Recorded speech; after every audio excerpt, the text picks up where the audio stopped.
I wish to begin by thanking you all for attending today's press conference by Mr. Ahmed Shaheed, United Nations Special Rapporteur on freedom of religion or belief. Let me introduce Mr. Shaheed. He was appointed by the UN Human Rights Council as the Special Rapporteur on freedom of religion or belief on November 2016.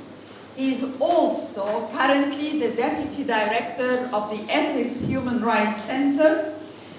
He was also the first Rapporteur of the Human Rights Council on the situation of human rights in Iran.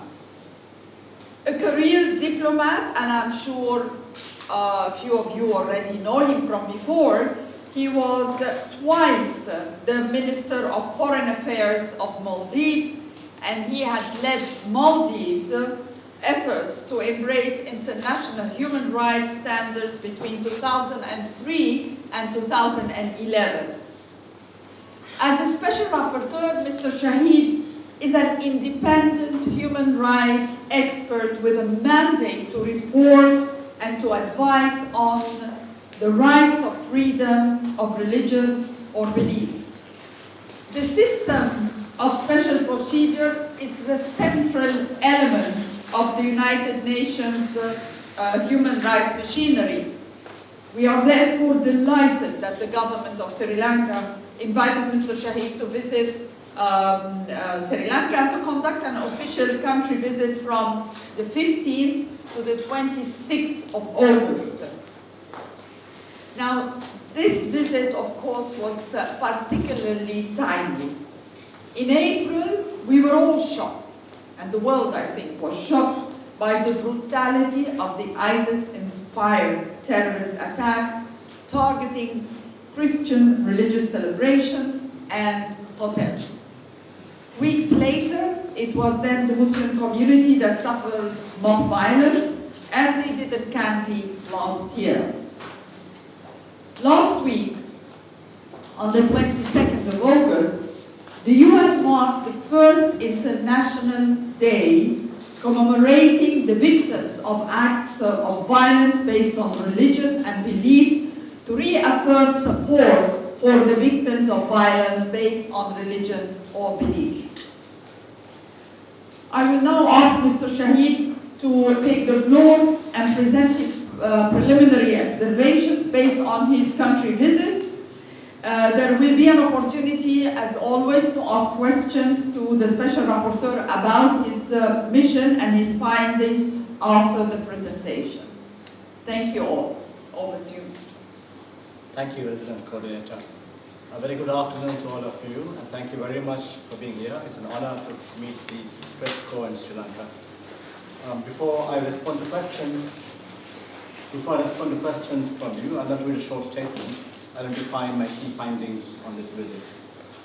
I'm happy to have undertaken, at the government's invitation, a visit from 15th to August to assess the situation of freedom of religion or belief in this country in my capacity as UN Special Rapporteur on freedom of religion or belief.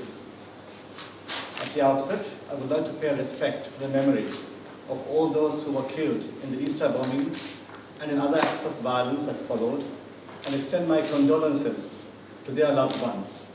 I wish those who were injured a speedy recovery and solidarity to everyone else affected by these senseless acts of violence. I am grateful to the government that decided to proceed with my visit, which had been planned from last year. At this time, despite the challenges faced by the authorities in addressing the issues arising from the Easter bombings and subsequent violence. I wish to thank the government of Sri Lanka for cooperating with my visit and extending and facilitating everything I require to carry out my duties as a rapporteur on this visit to Sri Lanka. I'm also grateful to the UN country team for supporting the work of the mandate. Today I present my preliminary findings in this forum. My final report will be published later this year and presented to the Human Rights Council at its session in March 2020. I will, of course, in the meantime, continue to engage with stakeholders to clarify more issues, to get more details, so that I have a fuller report to present to the Council in March next year. In my findings, I want to observe, first of all, the positive developments in this country. I have received reports of many new initiatives for promoting reconciliation and peaceful coexistence launched in this country. I note in this regard the establishment last year of a select committee in Parliament to study and report on communal and religious harmony. I was also encouraged by the work of the Office for National Unity and Reconciliation, which has launched a project known as Heal the Past and Build the Future, that brings together the religious leaders, youth, government representatives, and society actors to raise awareness in transforming conflict. Also at the grassroots level, I have seen active religious leaders coming together across different faiths to promote inter-religious harmony in their areas. I want to move to the main challenges in regard to respecting freedom of belief in this country, which I encountered on this visit.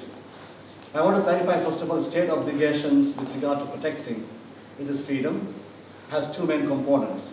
First is a negative obligation on the state not to interfere in the exercise of the right to freedom of religion or belief, so-called negative obligations.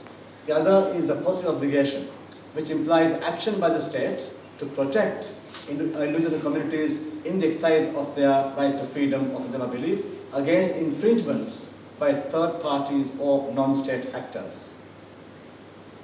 The key concerns present to me in Sri Lanka relate to weak protections for the right to propagate one's religion or belief. Opposition to proselytism was framed as emerging as insult to other religions or causing disharmony or exploitation of vulnerable persons. Another concern raised to me linked to lack of clear guidelines for registration of organizations that advance religions or places of worship. Minority communities complain that registration is an opaque and slow process that requirements are not clear and are cumbersome, and it also results in monitoring and harassment by local police and authorities. Permits for construction of houses of worship may also be denied based on the opposition of the local community. Unregistered houses of worship have been closed. A more widely expressed concern identified discrimination in law and in practice based on religion or belief. Many noted that the provisions of Article 9 of the Constitution, which states that Buddhism should be given the foremost place, casts a long shadow over constitutional guarantees of equality in matters of religion or belief in Articles 10, 14, 1E, and Article 12. Of course, international law does not prohibit the adoption of a state religion. However, it does require the state to be an impartial guarantor of the rights of all individuals, regardless of their belief within their jurisdiction. While senior state officials assured me that the provision of Article 9 to give foremost position to Buddhism does not amount to discrimination toward other communities, this does not appear to conform to the lived experience of many communities, the current information they shared with me.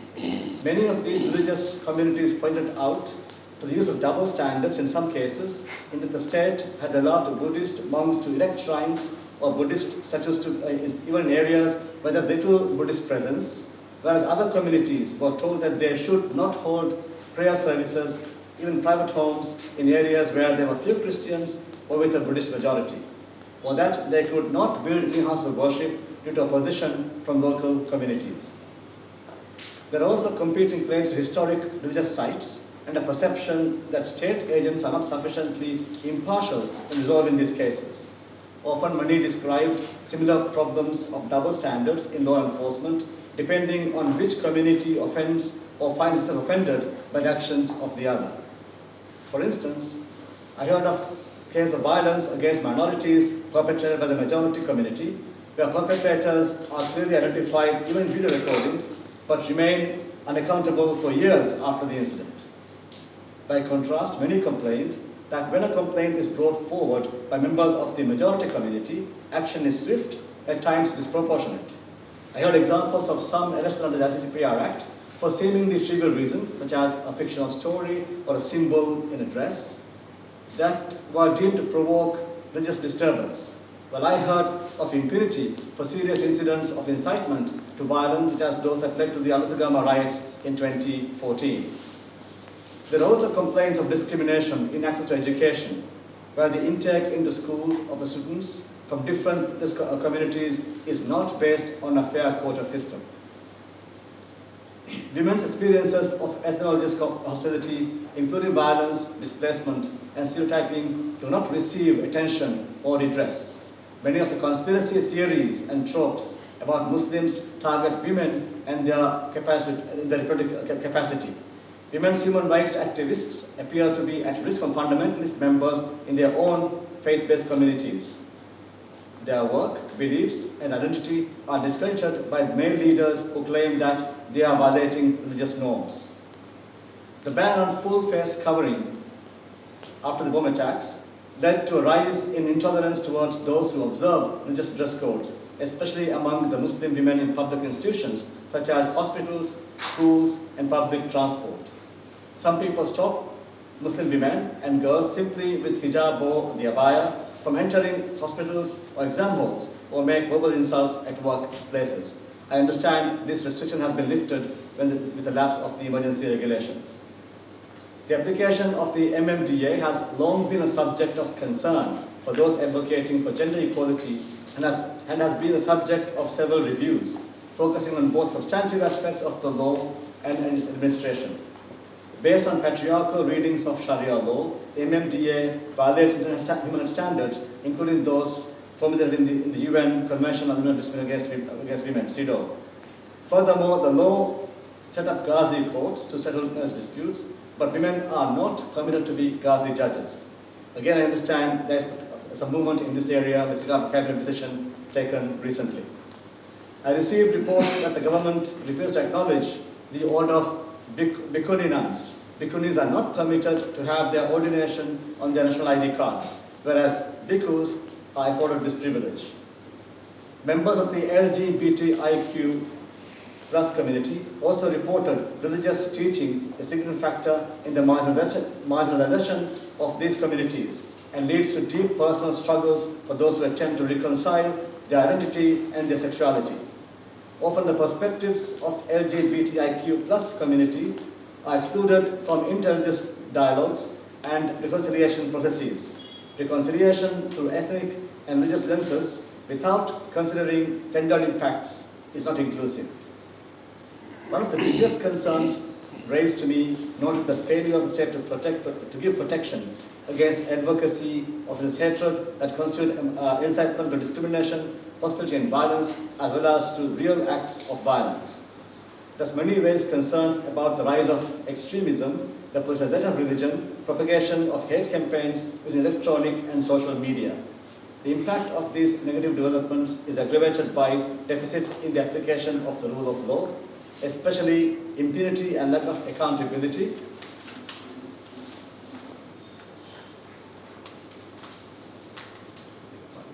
and the use of what are seen as double standards, as well as the prominence attached to ethno-religious identity.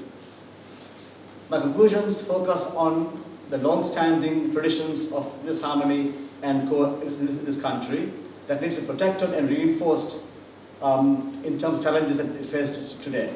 And these challenges are characterized by growing politicization of religion, polarization amongst communities through education based on segregation, and as well as reinforcement of ethno-religious identity, and opening up of underregulated spaces for communication through privatized electronic media and social media, and simmering resentment about perceived majoritarian privilege and growing frustration over capricious law enforcement and the spread of extremism. The legal protections of freedom of belief, though with some exceptions, reflect international standards. The key deficits relate to protections offered to propagation of religion across faith boundaries, and deficits in guaranteeing equal rights to everybody, especially women. However, the legal protections are undermined by the capricious implementation of the rule of law, especially in regard to prohibition of incitement to discrimination and incitement to violence. Paradoxically, a provision that may have been designed to preserve good relations amongst communities, namely criminalization of giving offense to religion, is not only problematic in terms of right to freedom of expression, but may also be hindering efforts to foster a climate of tolerance by ruling out the possibility of challenging extremist discourses based on religion or belief. I do make some recommendations at this time, although I'll make more detailed ones when my full report is developed. But the present time, I have told the government that it must prosecute those responsible for violence and incitement to violence and make efforts to dismantle networks of hate and facilitate access to justice to victims of hate crimes. I also have called upon the state to develop systems and mechanisms to monitor and respond to hate crimes in conformity with international human rights standards. The guidance provided by a number of tools the UN has developed are relevant. For example, the Rabat Plan of Action on responding to hate speech and the phased plan of action on responding to incitement to mass atrocity violence. These would be useful tools for use in training law enforcement officials. This also should be disseminated to media persons, civil society actors, religious leaders, and political leaders. As recommended in the above-mentioned tools, government leaders and faith-based leaders must speak out against hateful narratives and reject efforts to ostracize and stigmatize minority communities and persons in vulnerable situations. Urgent reforms are required to the education system that must foster inclusive identities. The obligation of international law requires that Sri Lanka fulfill or use education in ways that prepare children for responsible life in a free society, a spirit of understanding, peace, tolerance, equality of sexes, and friendship among all peoples, ethnic and religious groups, and persons of indigenous origin. The state should also consider incorporating the elements identified in the action plan attached to UN Council Resolution 1618, which inter alia calls for fostering inclusion of minority communities, promoting their participation in public life, conducting outreach programs with these communities, building bridges, and promoting inter-religious dialogue. I also call upon the government to utilize something called the Beirut Declaration, its 18 commitments on faith for rights, in activities designed to promote interfaith dialogue. Such dialogues must be inclusive and voluntary in participation for all communities, bringing together not just leaders, but actors who work on religious issues and work to advance peace building and human rights, including women and members of minorities and the non-religious.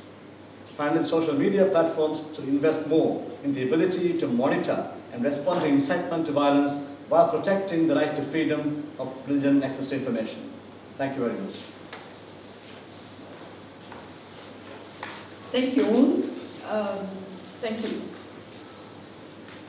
The statement, I think, will be made available to all of you, and now Mr. Shaheed will take questions with regards to his mission and his findings. I understand that we have a question from Reuters. If you can. Yeah. Yes. How do you see the political development and that going to impact this religious harmony in the country? Thank you for the question. Well, you can never divorce politics from religious rights, because very often political developments impact upon the enjoyment of human rights. One of the key human rights we have is the right to freedom of belief. Now, to be able to enjoy the right as I described in my briefing here, it's important that politicians promote inclusive policies, that they engage not in partisan use of religion for exclusionary purposes, but in ensuring that they are standing up for those who are victimized, standing up for those who are marginalized, so they promote inclusion and solidarity. The country is moving towards elections, and election time is usually in democracy kind of February time, and I would hope that there's a commitment across all parties that they would stand up for rights of everybody, that they would not seek to utilize elections for exclusionary gain based on religious identity, and therefore they will be looking at fostering inclusion and promoting solidarity and creating an environment in which they can also function as a government when they're elected. If I be specific, there's a belief that Pentecostals will power again. In that scenario, how do you see, you said that even at present there's impunity and lack of willingness to act from the official side, but how that is going to impact if Pentecostals? Well, you're asking me to speculate. on what somebody might do if that person happens to come back to power. There are two ifs in that. But leave out the personalities out of this. And in terms of how impunity impacts upon freedoms is, I think, something I can comment on. In order to challenge extremism and create inclusion, you really need to have, rule of law well protected. Where rule of law is not protected, then the weaker communities are vulnerable to attacks, and the majority feels that they can exploit that space to their advantage. So regardless of who is in office, if there is no commitment across the board, from the top to the bottom, ensuring accountability, people will suffer. So the key here is not about the person, but about what a person does with regard to implementing commitments, ensuring the rule of law, ensuring there's no impunity, and that people and public have the faith that the government will actually implement the law equally on everybody. Thank you. Yes, please.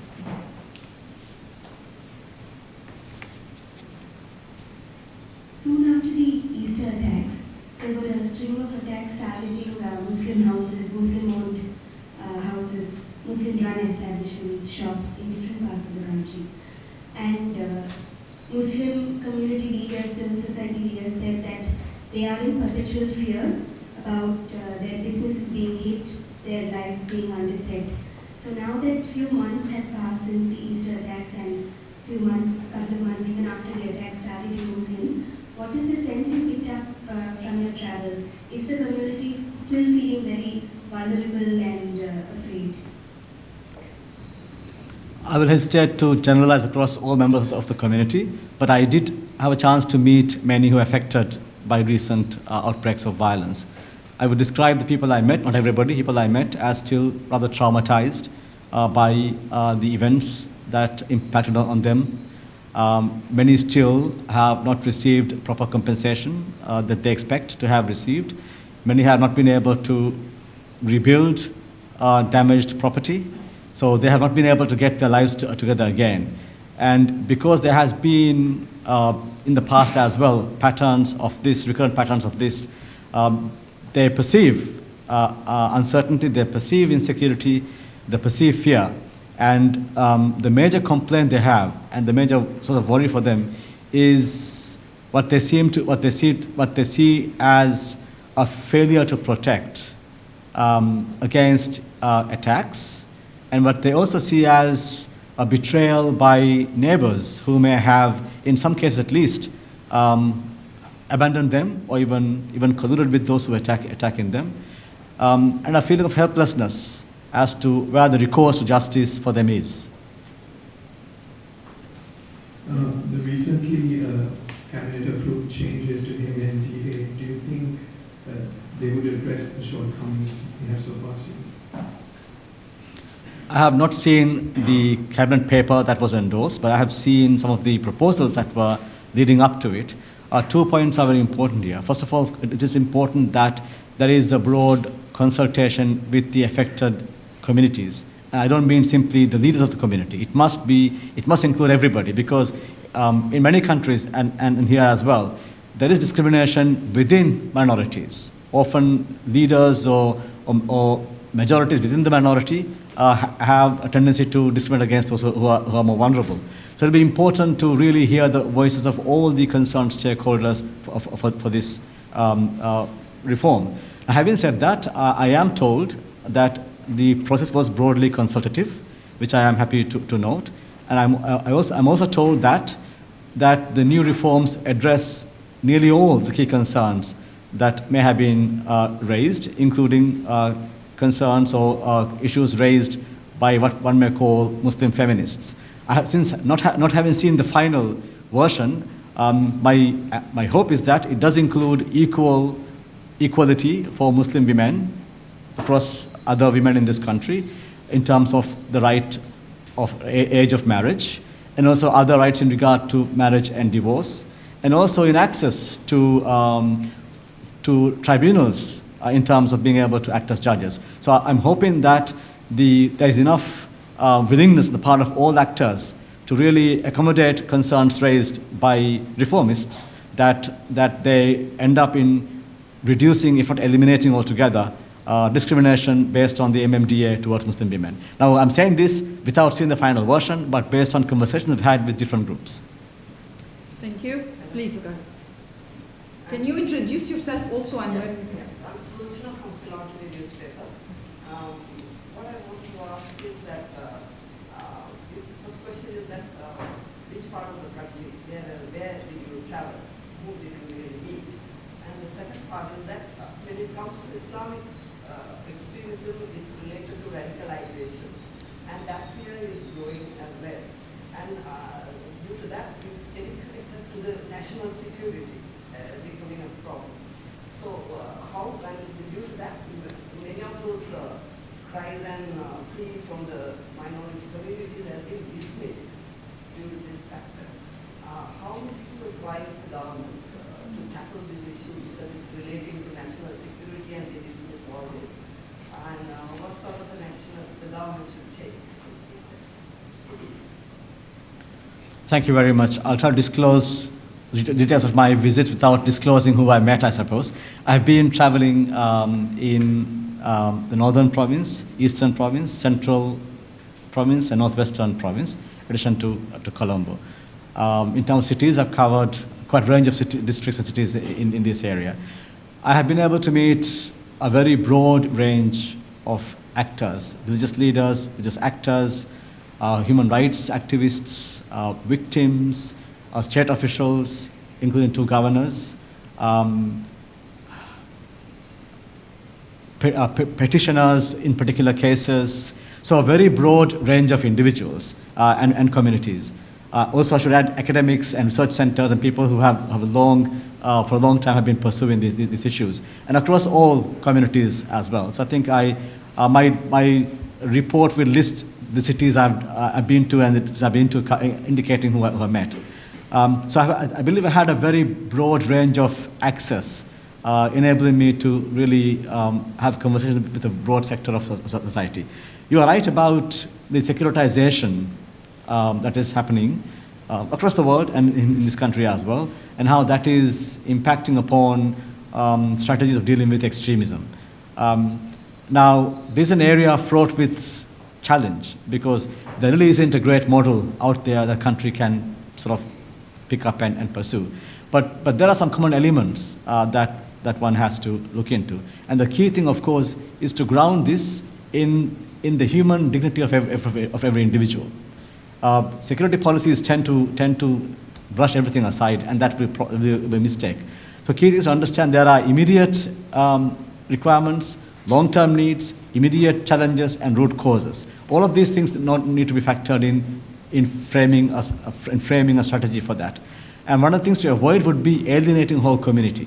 If in pursuing, addressing, say, Muslim extremism, if state ends up alienating the entire community, which it has not done in this case, then you have a problem.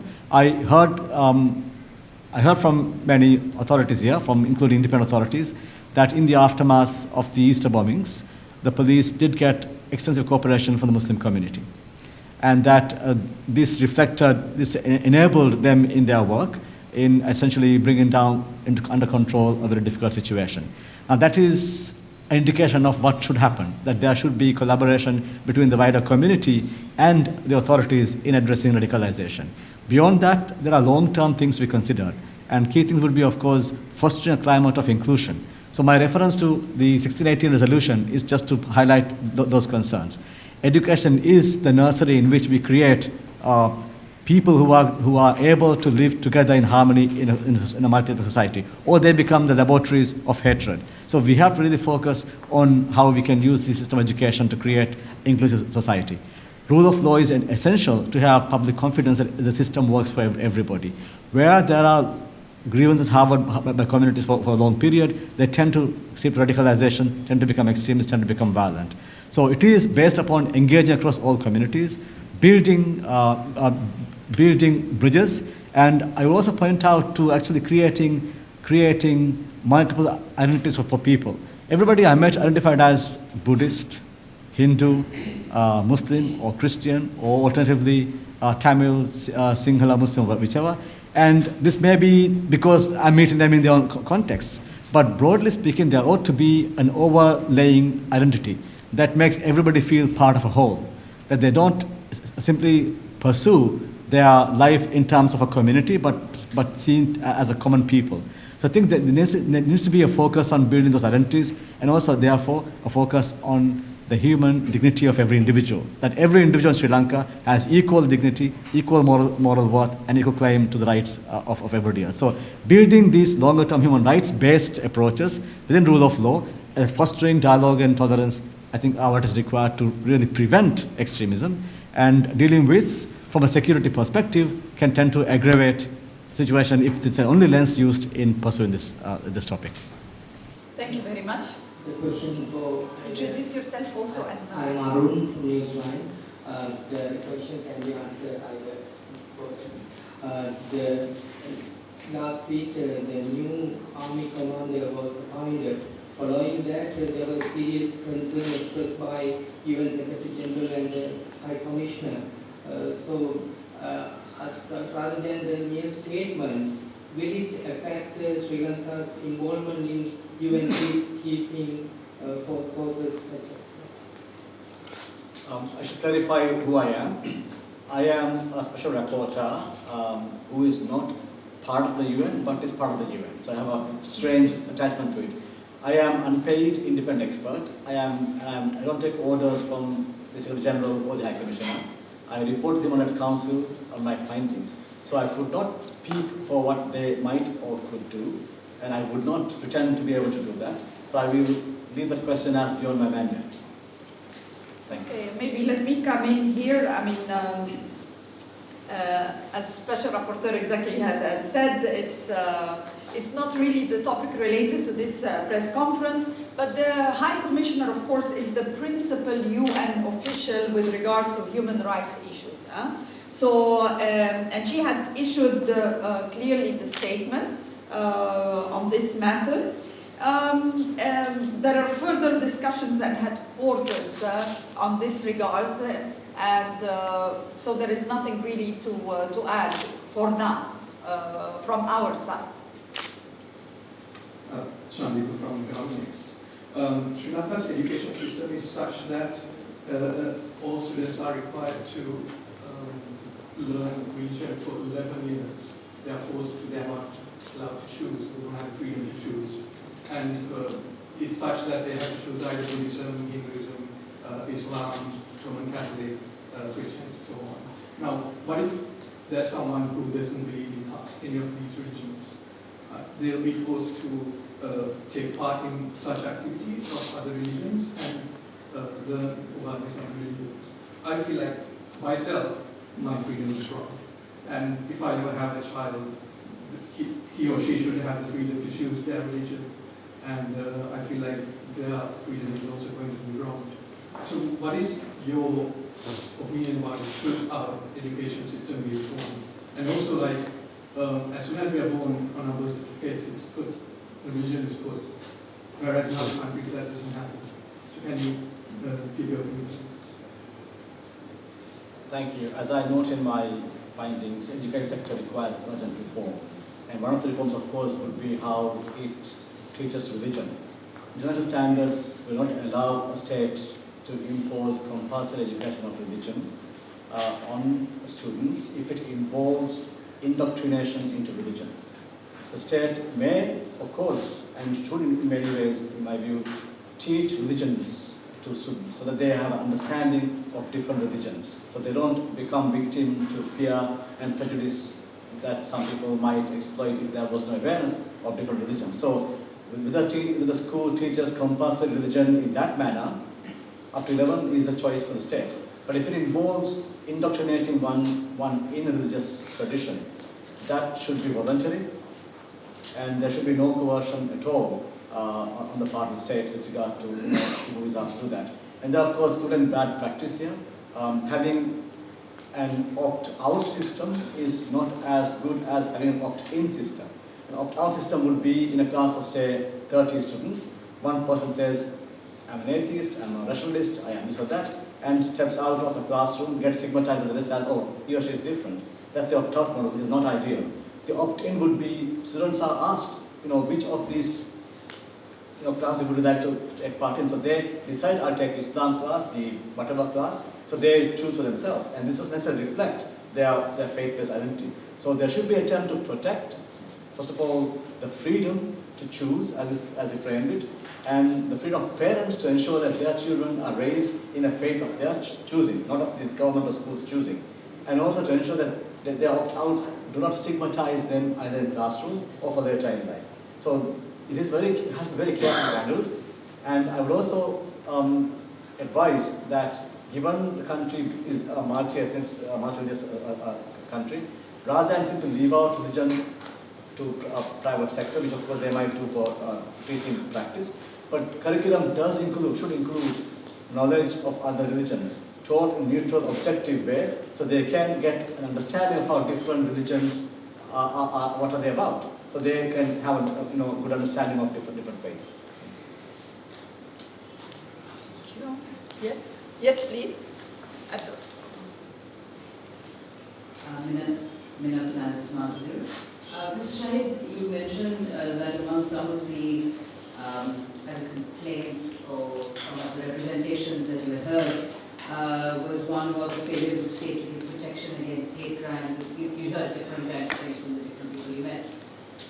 Given that we've seen sort of tensions between religious groups or communities, how would you assess the situation with regards to the political will of the government to try and either control the spread of these tensions or try and get a handle on it when we've had such flashpoints? How would you assess that?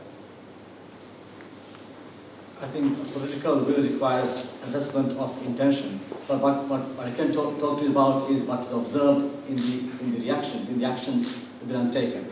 And throughout we find that complaints that at the local level certainly, there was failure to respond to alarms or calls indicating there could be attack on a community. So lack of preemptive response is something everyone notes. And then there are many cases in which either because of mismatch of the police available and the mobs in question, that some of these mobs were able to rampage on, despite a police presence for long hours and across long distances. So I'm not sure what I can say about political will here, but there's a failure of capacity certainly and execution. Now, to demonstrate political will, I think one will be looking for signs of immediate condemnation of these attacks, that government leaders immediately and stridently condemn such attacks, express solidarity with those who have been affected, and demonstrate that such behavior is neither acceptable will not be condoned as well. Now, the record here is, I think, is mixed. There have been very good statements, there have been very good extension outreach by political leaders, but I think we find very frequently that the political leadership is on the back foot in regard to dealing with these issues. Following the Easter attacks, I got reliable information from two schools that the Catholic school, private schools, they have stopped recruiting new students from other religions except Catholics. So, how to deal with this situation?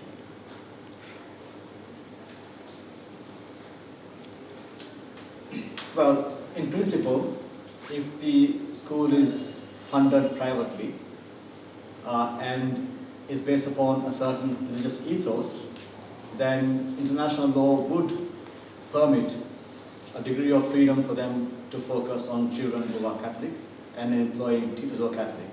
But the state can also limit this freedom in the interest of public order, public safety, and broader values, broader rights. And therefore, it is not beyond the realm of possibility for the state to say, whatever the denomination of the school, that they ought to consider some proportion of non-denominational students. But that is a policy decision, not necessarily required by international law, but that might help address segregation in schools. So I would frame this as something that ought to be looked into in the context of government's responses to creating a more inclusive society and de-radicalization and creating tolerance and interfaith harmony, and look at the school as a place in which people can, come together, students can come together, erode stereotypes and build bridges. And we would lose that opportunity if students were able to grow up in a context in which they knew nobody else.